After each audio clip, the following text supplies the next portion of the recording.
Over 4 months since the Samsung Galaxy Note 7 was first recalled, and using 70 engineers, which Samsung were really eager to point out is the same number as the number of Apple engineers working on the iPhone's camera, and a press release which felt extremely preachy, we finally know why the Note 7s were exploding.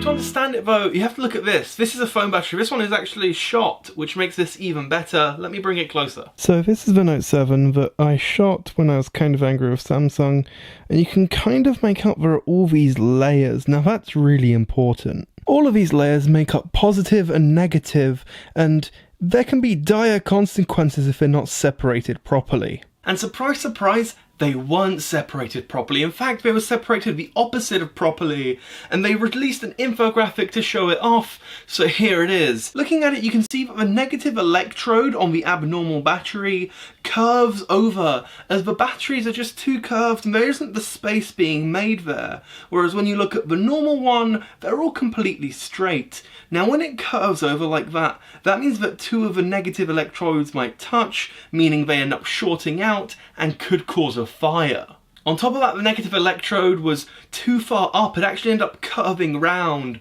when it should have just been straight, and that meant that it was going to happen eventually to all of the phones with a Samsung made battery, which asks the question, why were the ones that were recalled and then sent back out with new batteries, why did they start blowing up?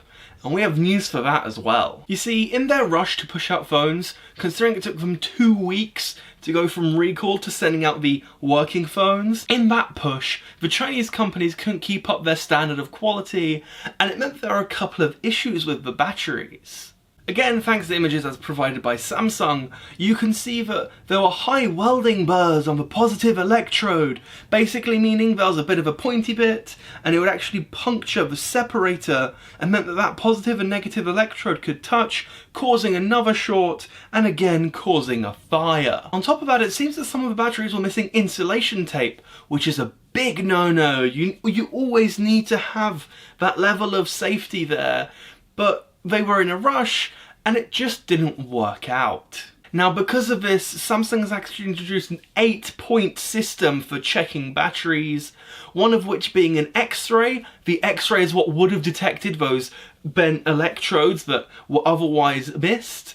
And on top of that, they take the thing apart and look at it, and you can see, and that's where you would have seen the sort of the bit poking out and touching the positive and negative, or the lack of insulation tape. With the S8 just around the corner, this is definitely going to be a sizable blow to Samsung, but the fact they've turned it around and they've showed what they did wrong and they've acknowledged it, even if all of their announcement was like, it was all like specs and technical stuff and never saying, oh yeah, we screwed up, we're sorry. It was still something, and the question is going to be, what is the level of consumer trust after this? Their new battery checks are one of the most rigorous of any phone company, and means that the S8 theoretically shouldn't blow up, which would be really useful. And Samsung, although they said back in October that they would be doing a Note 8, it hasn't been mentioned since, so we'll have to wait and see. Also, a quick side note, the S8 isn't expected to be announced at MWC, but we'll see. It should be in the next few weeks. Mobile World Congress just doesn't seem like the place to announce it. It's not as big as it used to be. A lot of these companies hold their own conferences. However, if you like the video, make sure to click like, and make sure to click up here to see the Tech News Roundup. That was yesterday's video. And then you can click here to see the video that YouTube recommends, and then Magical Algorithm thinks that will be best for you. Make sure to hit subscribe to see any of our future videos, or you can just click up here, the Snappy-Tech logo. That will like take you to the channel and you can see everything. So make sure to do that, and I'll see you guys next time.